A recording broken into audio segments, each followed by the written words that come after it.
করেছো, কত নাফরমানি করেছো, আমার দরবারে আয়, আমি আল্লাহ তোর জিন্দেগীর সমস্ত গুনাহ মাফ করে দিব। তোর গুনাহটি পাহাড় পরিমাণ হয়ে গেছে, আমার কাছে বিশুদ্ধভাবে তওবা করো, আমার আল্লাহ তোমার জিন্দেগীর সব গুনাহ মাফ করে দিবে। আমার মন কান্দে যাইতে সোনার মদিনাতে।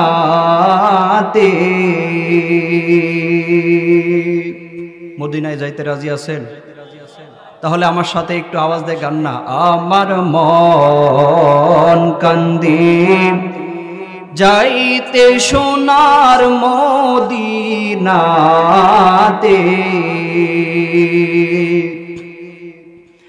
অধম আমি বাংলায় থাকি, আল্লাহ গো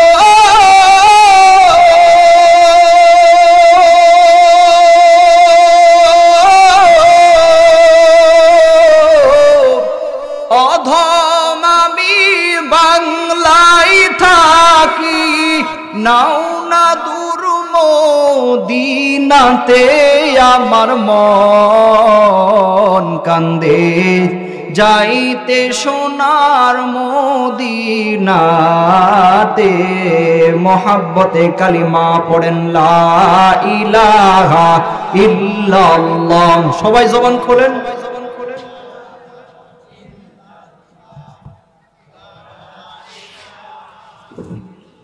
জবান খুলেন সবাই। লা ইলাহা ইল্লাল্লাহ, লা ইলাহা ইল্লাল্লাহ। উড়িয়া যাও ময়না পাখি রে, আরে ও পাখি করিতাম আদর। আমার সালাম পৌঁছে দিও মদিনা শহর পাখি রে। লা ইলাহা ইল্লাল্লাহ। আমার মনের কথা কার কাছে বলতাম রে, যদি দেখা তার পাইতাম রে। আমার মনের কথা কার কাছে বলতাম রে, যদি দেখা তার পাইতাম রে। মুসা নবী কইল রে কথা,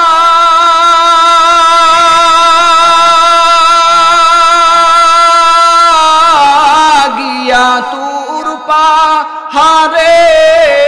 মুসা নবী কইল রে কথা, গিয়া তুর পাহাড়ে। আমার মাওলার নূরে পাহাড় জ্বলিল, আল্লাহ নবী মুসা জ্বলল না রে। আমার মনের কথা কার কাছে বলতাম রে, যদি দেখা তার পাইতাম রে। আলহামদুলিল্লাহ, সমস্ত প্রশংসা সেই মহান রব্বুল আলামিনের দরবারে, যে আল্লাহ সুবহানাহু তাআলা আপনাদেরকে আমাকে অত্যন্ত দয়া করে মায়া করে ভালোবেসে ওলামায়ে কেরামদের মজলিসে আল্লাহ জাল্লা শানুহু আসার বসার তৌফিক দান করেছেন। এজন্য সকলেই দিল থেকে শুকরিয়া আদায় করি, বলেন আলহামদুলিল্লাহ।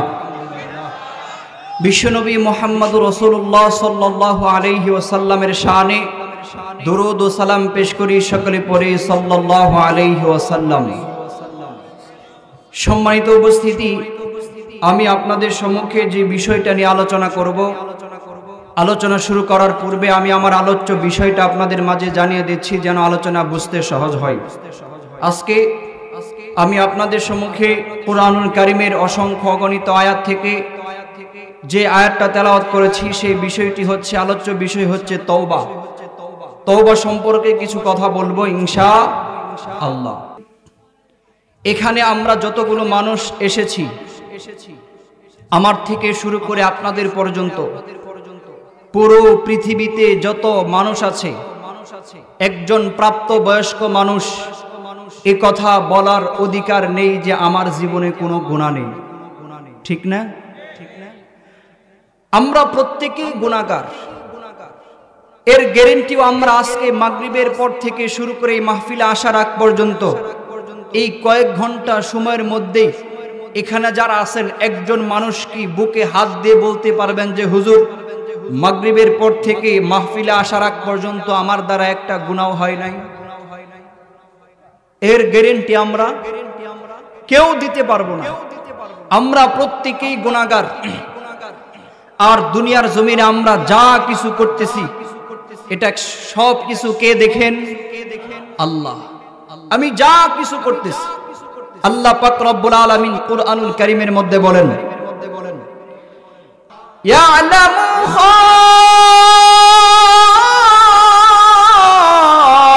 খাইনাতাল আয়ুনি ওয়া মা তুখফিস সুদূর।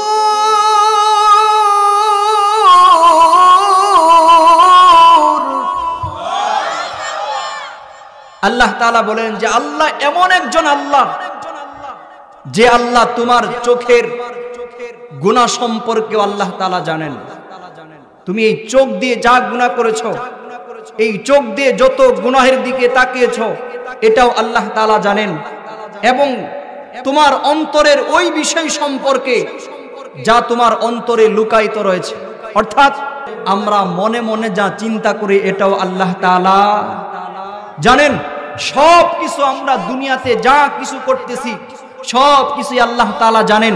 সব কিছু জানার পরেও, দেখার পরেও কিয়ামতের ময়দানে আল্লাহ তাআলা প্রত্যেকটা মানুষের বিরুদ্ধে 4টা করে সাক্ষী রেডি করবেন। কয়টা সাক্ষী? 4টা সাক্ষী। কিয়ামতের ময়দানে আল্লাহ তাআলা যখন নাফরমান বান্দাকে ডেকে বলবেন, এই বান্দা তুমি কি দুনিয়ার জমিনে এই গুনাহটা করছো? নাফরমান বান্দা তখন একদম নিষ্পাপ দুধের শিশুর মতো হয়ে ডেকে বলবে, ইয়া রাব্বুল আলামিন, এই গুনাহ তো আমি জীবনেও করিনি। এই যে আমার কপালে দেখো এখনো সিজদা দাগ রয়ে গেছে। আমি তো 5 ওয়াক্ত নামাজ পড়েছি, এমন গুনাহ আমি জিন্দেগিতেও করি নাই। তোমার বাইতুল্লাহ তওয়াফ করেছি। নাফরমান বান্দা যখন আল্লাহ তাআলার সামনে দাঁড়িয়ে যখন তার গুনাহ সম্পর্কে যখন অস্বীকার করবে, আল্লাহ তাআলা প্রথম নম্বরে সাক্ষী হিসেবে দাঁড় করাই দিবেন জমিন। কি সাক্ষী? জমিন। আল্লাহ তাআলা কুরআনুল কারীমের মধ্যে বলেন, ইয়াউমা ইযিন তুহাদ্দিসু আখবারাহা।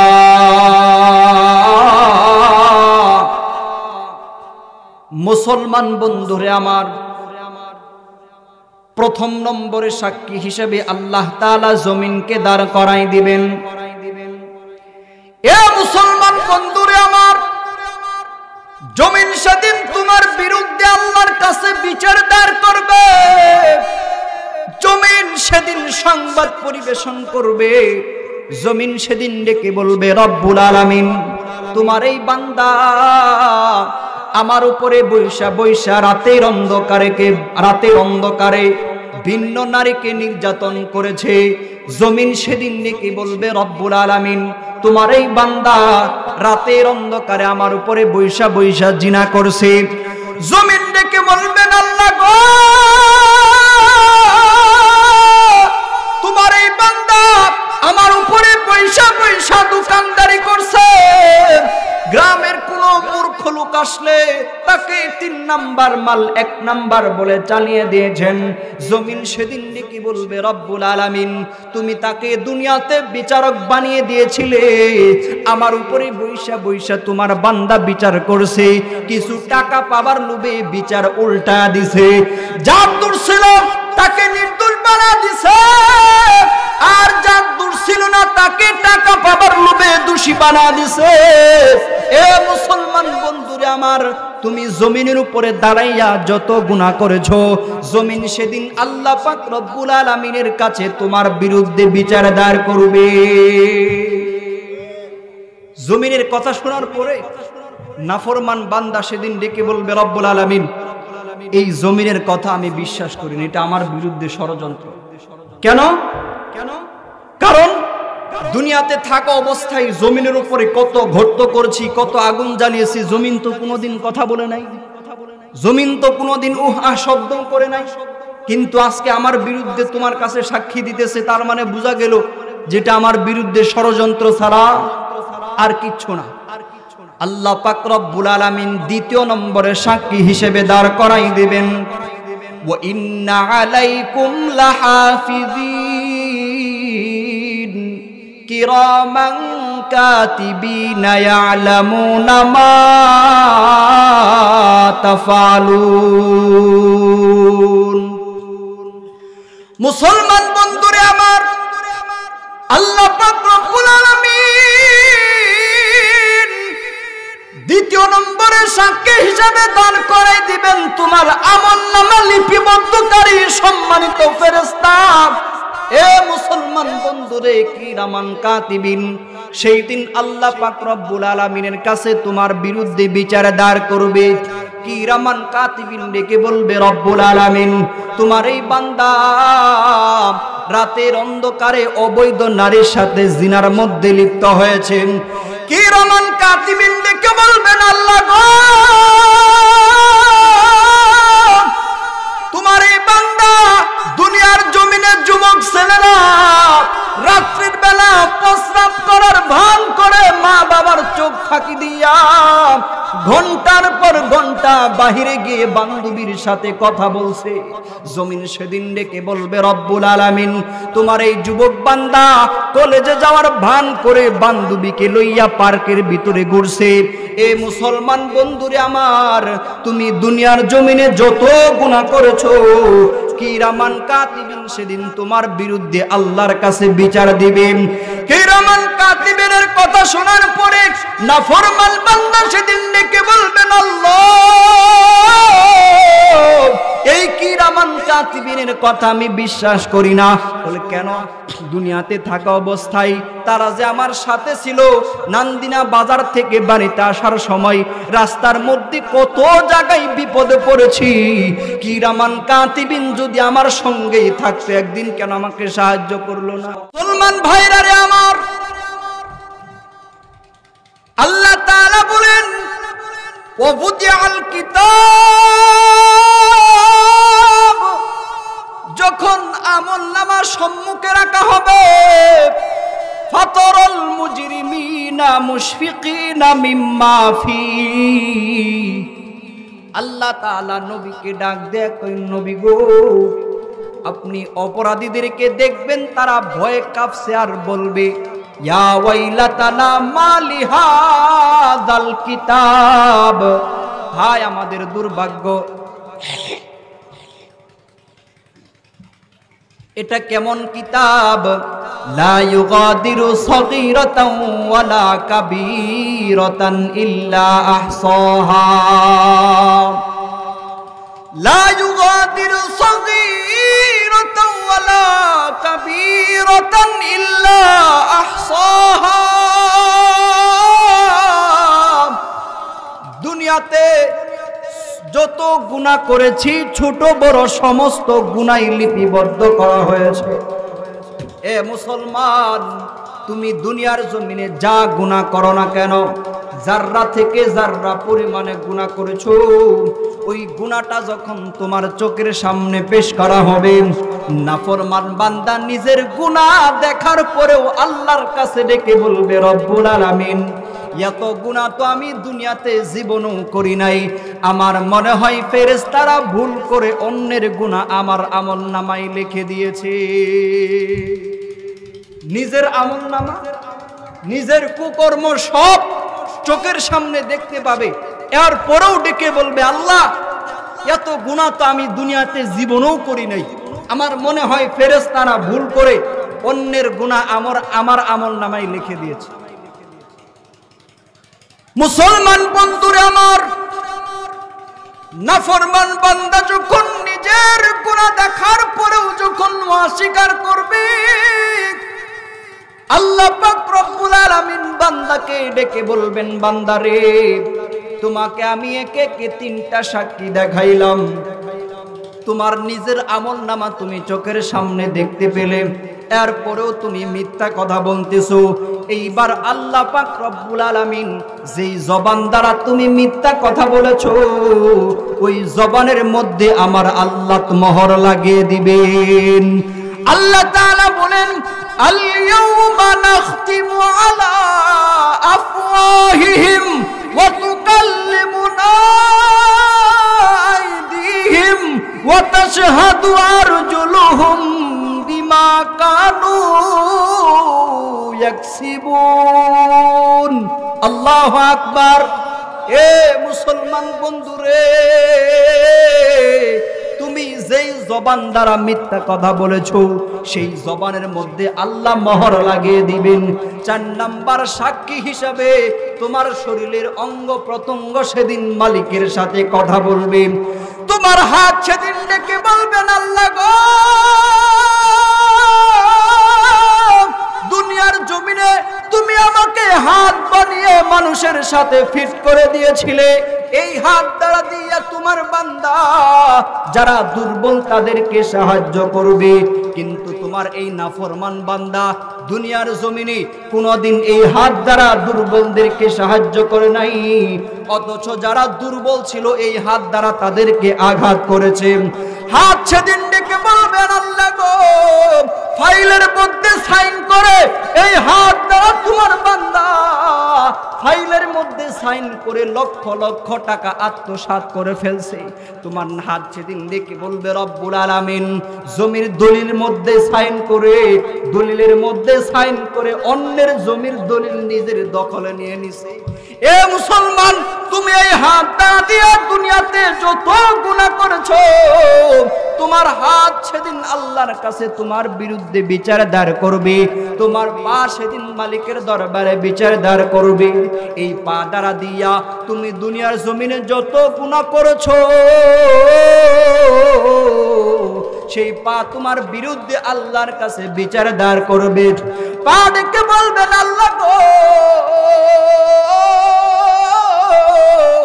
এই পা দ্বারা তোমার বান্দা যাত্রার প্যান্ডেলের সামনে দাঁড়াইয়া ঘন্টার পর ঘন্টা নর্তকীদের নাচ দেখেছে।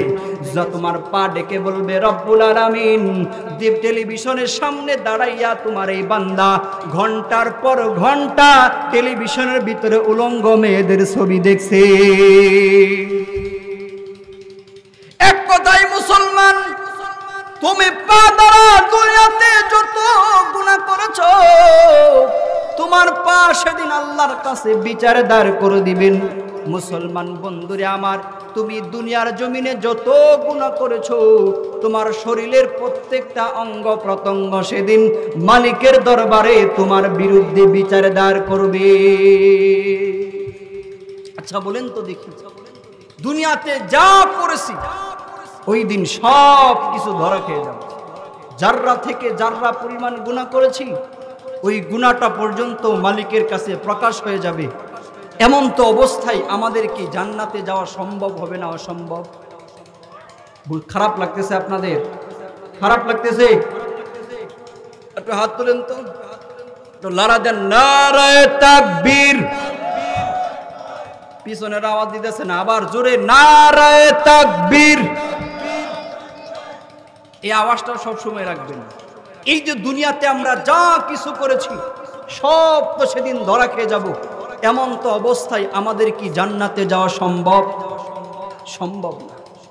এই যে এতক্ষণ পর্যন্ত আলোচনা শোনার পরে যাদের দিলের মধ্যে কষ্ট লাগতেছে, আফসোস লাগতেছে, আহা দুনিয়াতে যা করেছি সব তো ধরা খেয়ে যাইব, কঠিন ওই মুসিবতের দিন আমাদের তো জান্নাতে যাওয়া সম্ভব না, এদের জন্য আল্লাহ তাআলা একটা সুসংবাদ শোনাইছেন। বলবো বলবো কি সুসংবাদ আল্লাহ তাআলা দিয়েছেন?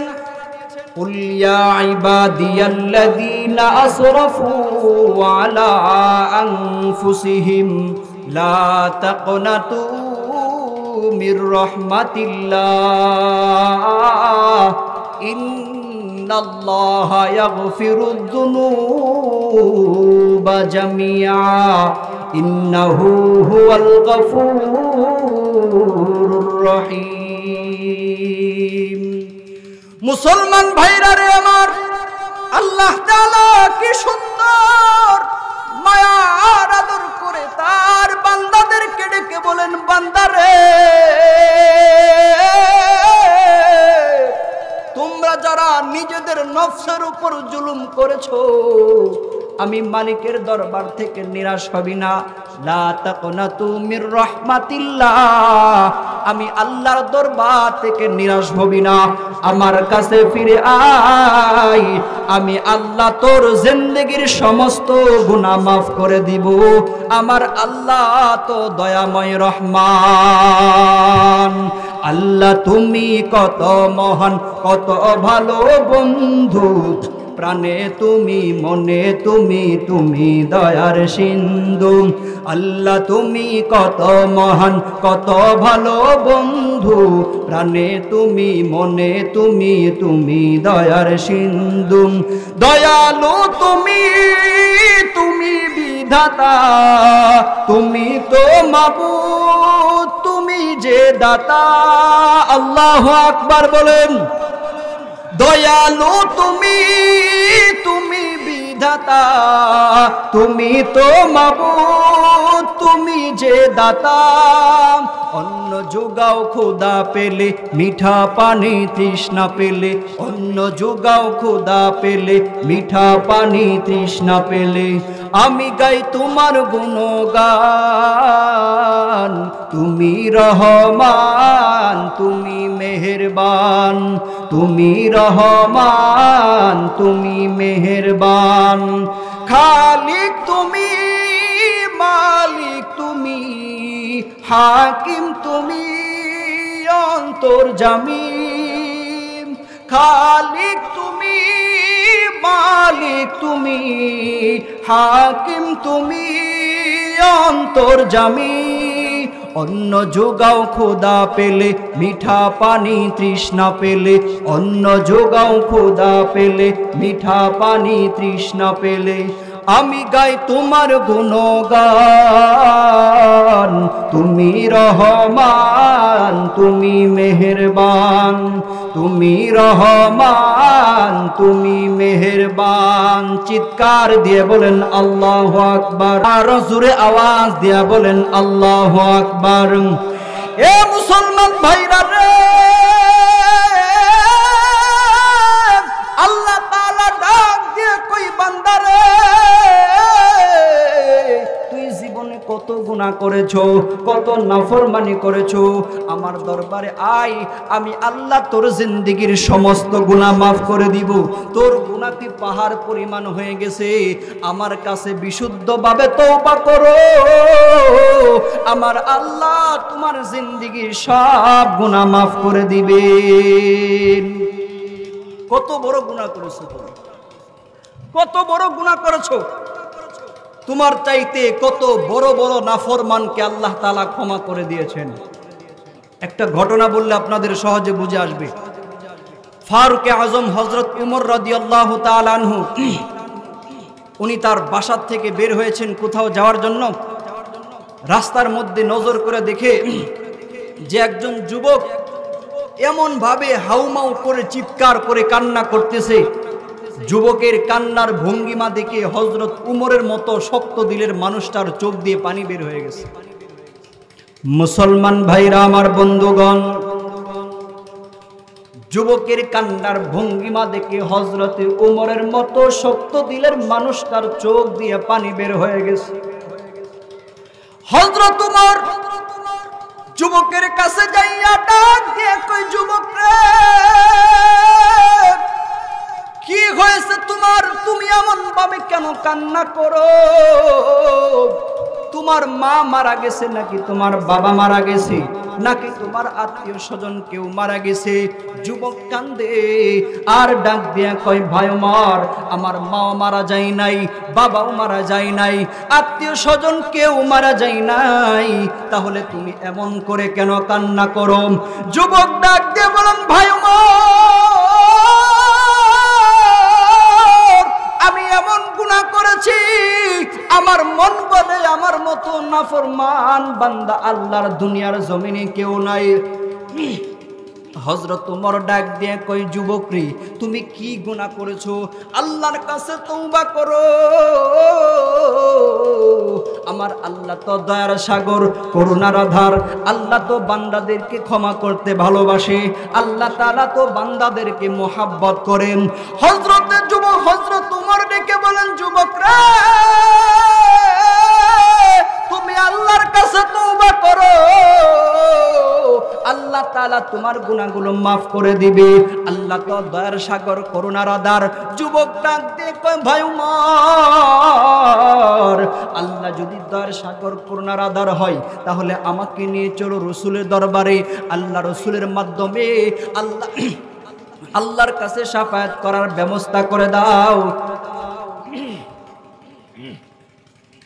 আল্লাহর কাছে শাফায়াত করার ব্যবস্থা করে দাও। আল্লাহ রাসূল যদি আমার জন্য শাফায়াত করে, আল্লাহ পাক রব্বুল আলামিন আমাকে maaf করে দিবেন। হযরত ওমর যুবককে সাথে লইয়া নবীজির দরবারে যখন হাজির হয়েছি, যুবককে বাহিরে দাঁড় করাইয়া হযরত ওমর ডাক দেয়া কই, যুবক, তুমি একটু বাহিরে দাঁড়াও, আমি ভিতরে গিয়ে দেখি নবীজি কোন পরিস্থিতিতে আছি। হযরত ওমর নবীজির দরবারে যখন হাজির হয়েছেন, আমার নবীজি ওমরকে ডাক দিয়ে কই, ওমর রে, কি হয়েছে তোমার? তুমি এমন করে কেন কান্না করো? হযরত ওমর ডাক দিয়ে কই, ইয়া রাসূলুল্লাহ, আপনার একজন সাহাবী এমন ভাবে কান্না করে, ওই সাহাবীর কান্নার ভঙ্গিমা দেখে আমি ওমরের চোখ দিয়ে পানি বের হয়ে গেছে। নবী আমার ডাক দিয়ে কই, ওমর রে, কই আমার সাহাবী কই? জলদি করে আমার দরবারে নিয়ে আসো। যুবক যখন হযরত ওমর যখন যুবককে সাথে লইয়া আল্লাহর নবীজির দরবারে যখন হাজির হয়ে গেছি, যুবককে দেখার পরে আমার নবীজি ডাক দিয়ে কই, যুবক রে, কি হয়েছে তোমার? তুমি এমন করে কেন কান্না করো? যুবক ডাক দিয়ে কই, নবী গো, আমি এমন গুনাহ করছি, আমার মনে হয় আমার মতো নাফরমান বান্দা আল্লাহর দুনিয়ার জমিনে কেউ নাই। আমি এমন গুনাহ করছি গো আল্লাহর নবী, আমার মন বলে আমার মতো নাফরমান বান্দা আল্লাহর দুনিয়ার জমিনে কেউ নাই। নবী আমার ডাক দিয়ে কই, যুবক, তোমার কথা শুনে মনে হচ্ছে তোমার গুনাহ মনে হয় আল্লাহর আসমানের চাইতেও বড়। যুবক ডাক দিয়ে কই, নবী গো, আমার মন বলে আমার গুনাহ আল্লাহর আসমানের চাইতেও বড়। নবী আমার ডাক দিয়ে কয়, যুবক, তোর গুনাহ কি আল্লাহর আরশের চাইতেও বড় নাকি? যুবক ডাক দিয়ে কই, ইয়া রাসূলুল্লাহ, আমার মন বলে আমার গুনাহ আল্লাহর আরশের চাইতেও বড়। নবী আমার ডাক দিয়ে কই, যুবক, তোর গুনাহ কি আল্লাহর দয়ার চাইতেও বড়? যুবক ডেকে বলেন, নবীজি, আমার মন বলে আমার গুনাহ আল্লাহর দয়ার চাইতেও বড় হবে। নবী আমার ডাক দিয়ে কই, যুবক রে, তুই যদি তোর গুনার বর্ণনা না করো, আমি কিভাবে বুঝবো যে তুমি কত বড় গুনাহ করেছো? যুবক যখন নিজের গুনার বর্ণনা করতে যাবে, তার শরীরের মধ্যে মনে হয় ভূমিকম্প শুরু হয়ে গেছে। যুবক কাঁপতে শুরু করলেন আর ডাক দিয়ে কই, নবী গো, আমি এমন গুনাহ করেছি, আমার মন বলে আমার মতো নিকৃষ্ট মানুষ আর পৃথিবীর জমিনে কেউ নাই। যুবক ডাক দিয়ে কই, ইয়া রাসূলুল্লাহ, আমি জীবিকার জন্য এমন একটা পথ বেছে নিয়েছি। মদিনার ভিতরে যখন কোনো মানুষ মারা যাইত, রাত্রিবেলা তাদের আত্মীয় স্বজনদের চোখগুলো ফাঁকি দিয়া কবরস্থান খনন করে ওই কবরস্থানের ভিতরে ঢুইকা মৃত মানুষটাকে উলঙ্গ করে কাফনের কাপড়গুলো লইয়া এগুলো আমি বাজারে বিক্রি করতাম। ওগো আল্লাহর নবীজি, এইগুলো বাজারে বিক্রি করে আমি আমার সংসার চালাইতাম গো নবী। একদিন হঠাৎ করে আমার কানের ভিতরে একটা আওয়াজ আসলো, মদিনায় একজন আনসারের সুন্দরী যুবতী কন্যা দুনিয়ার থেকে বিদায় হয়ে গেছে। আল্লাহর নবী গো, প্রতিদিনের মতো তাদের আত্মীয় স্বজনদের চোখগুলো ফাঁকি দিয়া কবরস্থান খনন করেন ওই কবরস্থানের ভিতরে ঢুকে মেয়েটাকে উলঙ্গ করে 5টা কাফনের কাপড় লইয়া যখন আমি রওনা করেছি, এমনি সময় শয়তান আমাকে ডাক দিয়া কয়, এরে আল্লাহর বান্দা, শুধুমাত্র কাফনের কাপড়গুলো লইয়াই কি শান্ত হয়ে গেলি, ক্ষান্ত হয়ে গেলি? একবার কি নজর করে দেখলি না এই কবরস্থানের ভিতরে এমন একটা সুন্দরী যুবতী মেয়ে শুয়ে আছেন? এমন সুন্দরী যুবতী কন্যা তুই তোর জিন্দেগিতেও কোনোদিন দেখোস নাই। তুমি চাইলে এই মুহূর্তে মেয়েটার সাথে জিনা করে তুমি তোমার যৌবনের চাহিদা মিটাইতে পারবা, কেউ তোমাকে বাধা দিবে না, মেয়েটাও তোমাকে বাধা দিবে না। মুসলমান বন্ধুরে আমার, যুবক ডেকে বলেন, ইয়া রাসূলুল্লাহ, শয়তানের ধোঁকা পাইয়া আমি যখন কবরস্থানের ভিতরে ঢুকে নজর করে দেখি, সত্যি এমন সুন্দরী কন্যা আমি আমার জিন্দেগিতেও কোনোদিন দেখি নাই। যুবক ডেকে বলেন, নবী গো, এমন সুন্দরী যুবতী কন্যাকে উলঙ্গ অবস্থায় দেখে আমি আর নিজেরে কন্ট্রোল করতে পারলাম না। আল্লাহর নবী গো, কবরের ভিতরে মেয়েটার সাথে জিনা করতে শুরু করলাম। জিনা করে আমি আমার যৌবনের চাহিদা মিটাইয়া কাফনের কাপড়গুলো লইয়া যখন রওনা করেছি, এমনি সময় কে জানি আমাকে ডাক দিয়ে কয়, আরে যুবক, শুধুমাত্র কাফনের কাপড়গুলো লইয়া কি শান্ত? এমন সময় কে জানি আমারে ডাক দিয়ে কয়, আরে আল্লাহর বান্দা, তুই এটা কি করলি? কিয়ামতের ময়দানে এতগুলো মানুষের ভিতর থেকে আমাকে নাপাক অবস্থায় দাঁড়াবার ব্যবস্থা করে দিয়ে গেলি। যুবক ডাক দিয়ে কই, নবী গো,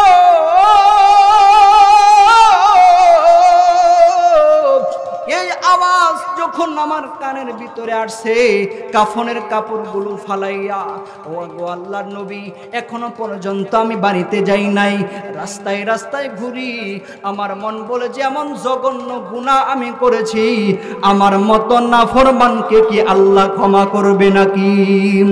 যুবকের কথা শোনার পরে নবী আমার ডাক দিয়ে কয়, যুবক, সত্যি তোর গুনাহটা বড় সাংঘাতিক বড় গুনাহ। নবীর জবান দিয়ে যখন এই কথা বের হয়ে গেছে, যুবক তো ভালো করে জানে নবীর হক, তার জবান দিয়ে, নবীর জবান দিয়ে যদি আমার হকে কোনো কথা বের হয়ে যায়, আসমানের মালিক আল্লাহ তাআলা সঙ্গে সঙ্গে আমাকে গজব দিয়ে ধ্বংস করে দিবেন। যুবক বিদ্যুৎ গতিতে নবীজির দরবার থেকে বের হয়ে গেলেন। নবীজির দরবার থেকে বের হওয়ার পরে যাইতে যাইতে সর্বোচ্চ পাহাড়ে চলে গেলেন। পাহাড়ের ভিতরে যাইয়া যুবক এমন ভাবে কান্না করে আর ডাক দিয়ে কয়, আল্লাহ, আমার মতো নাফরমান বান্দা দুনিয়ার জমিনে কেউ নাই। আল্লাহ গো, আমি উঠতে উঠতে সর্বোচ্চ পাহাড় পর্যন্ত উঠে ফেলেছি। আল্লাহ, এর থেকে তোমার কাছে যাওয়ার মতো আমার কোনো মাধ্যম নাই। যদি উঁচু আরো কোনো জিনিস পাইতাম, আমি সেখানেও গিয়ে তোমার কাছে কান্না করতাম। এ মুসলমান বন্ধুরে আমার, যুবক যখন এইভাবে পাহাড়ের ভিতরে যাইয়া কান্না করে, একদিন, 2 দিন, 3 দিন চলে গেল। 40 দিন পূর্বে হঠাৎ করে জিবরিল আমিন নবীর কাছে আয়েশা হাজির হয়ে গেছি। ডাক দিয়া বলেন, ইয়া রাসূলুল্লাহ, আল্লাহ পাক রব্বুল আলামিন আপনাকে সালাম জানাইছে। সালাম জানাবার পরে 3টা প্রশ্ন আল্লাহ করেছেন। এ মুসলমান বন্ধুরে আমার, নবী আমার ডাক দিয়া কই, ভাই জিবরাইল, আমার আল্লাহ কি প্রশ্ন করেছেন? 1 নম্বরে প্রশ্ন হইল, দুনিয়ার সমস্ত মাখলুকাত, দুনিয়ার সমস্ত সৃষ্টিজীব আপনি সৃষ্টি করেছেন না আল্লাহ সৃষ্টি? আর ডাক দেয়া কয়, জিবরাইল, দুনিয়ার সমস্ত মাখলুকাত তো আল্লাহ সৃষ্টি করেছেন, আমাকেও তো আমার আল্লাহ সৃষ্টি করেছেন। 2 নম্বর প্রশ্ন হইল, দুনিয়ার সমস্ত মানুষের রিজিকের, মাখলুকাতের রিজিকের ব্যবস্থা আপনি করেন না আল্লাহ করেন? নবী ডাক দেয়া কয়, জিবরাইল, দুনিয়ার সমস্ত মাখলুকাতের রিজিকের ব্যবস্থা আল্লাহ করে, আমার রিজিকের ব্যবস্থাও তো আল্লাহ করে। তিন নম্বরে প্রশ্ন হইল, দুনিয়ার সমস্ত নাফরমানের গুনার ক্ষমা আপনি করেন না, আল্লাহ করে। নবী আমার ডাক দে কই, ভাই জিব্রাইল, এইটা তুমি কেমন কথা বললা? দুনিয়ার সমস্ত নাফরমানের গুনার ক্ষমা তো আল্লাহ করেন। জিব্রাইল ডাক দে কই, নবী গো, আল্লাহ যদি সমস্ত নাফরমানের গুনার ক্ষমা যদি আল্লাহ করে থাকে, তাহলে আজ থেকে 40 দিন পূর্বে একজন যুবক নওজোয়ান সাহাবী আপনার দরবারে আসছিল গুনাহ মাফের জন্য, কিন্তু আপনি তাকে সান্ত্বনা না দিয়ে আপনি তাকে বলেছেন তোর গুনাহটা বড় সাংঘাতিক, বড় গুনাহ। ওগো আল্লাহর নবীজি, আপনার এই যুবক সাহাবী আপনার দরবার থেকে বের হয়ে যাবার পরে যাইতে যাইতে সর্বোচ্চ পাহাড় পর্যন্ত উঠে গেছে। নবী গো, ওই পাহাড়ের মধ্যে উঠা 40 দিন পর্যন্ত তার ফ্যামিলির সাথে কোনো যোগাযোগ নাই। নবী গো, আপনার সাহাবী কাঁদতে কাঁদতে তার চোখ দিয়ে পানির বদলেতে রক্ত বের হয়ে গেছে। ও গো আল্লাহর নবীজি, আপনার সাহাবী এমন ভাবে আল্লাহর কাছে কান্নাকাটি করছে, আমার আল্লাহ তার তওবা কবুল করে নিয়েছেন। আপনি আপনার বড় বড় সাহাবীদেরকে পাঠাইয়া ওই যুবককে আপনার দরবারে নিয়ে এসে আপনার জবান দিয়ে তাকে সুসংবাদ শোনা দেন, আমার আল্লাহ তার তওবা কবুল করে তার জিন্দেগীর সমস্ত গুনাহ আল্লাহ মাফ করে দিয়েছেন। পৃথিবী না জানুক আমি তো জানি, আমি কি পাপ করেছি হায়, আমার পাপের করলে বিচার, বাঁচার উপায় নাই আমার, দয়াময় তুমি মাফ করো আমায়, মাফ করো আমায়। পৃথিবী না জানুক আমি তো জানি, আমি কি পাপ করেছি হায়, আমার পাপের করলে বিচার, বাঁচার উপায় নাই আমার, দয়াময় তুমি মাফ করো আমায়, মাফ করো আমায়। জেনে না জেনে কত যে আমি করেছি পাপ, কতবার যে তওবা করেছি, কতবার অনুতাপ, জেনে না জেনে কত যে আমি করেছি পাপ, কতবার যে তওবা করেছি, কতবার অনুতাপ। দুদিনে আবার সব ভুলে গিয়ে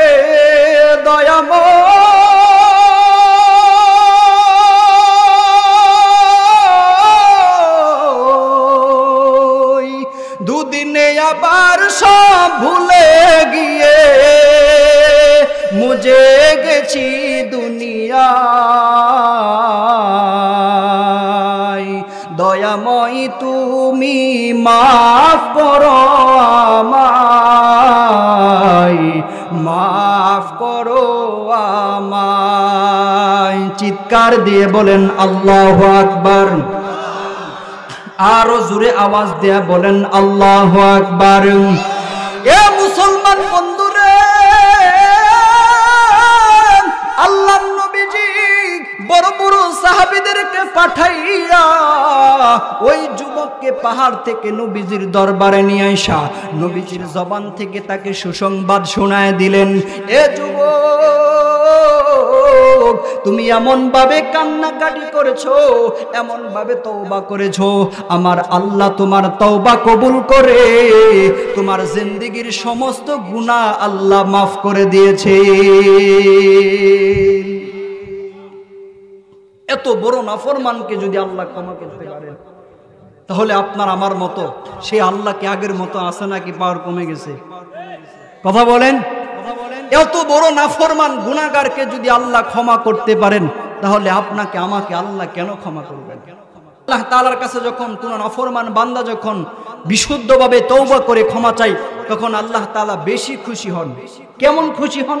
আল্লাহ রাসূল সাল্লাল্লাহু আলাইহি ওয়াসাল্লাম একটা উদাহরণ দিয়ে বুঝিয়েছেন যে একজন মুসাফির 6 মাসের পথ অতিক্রম করবে, মরুভূমির পথ।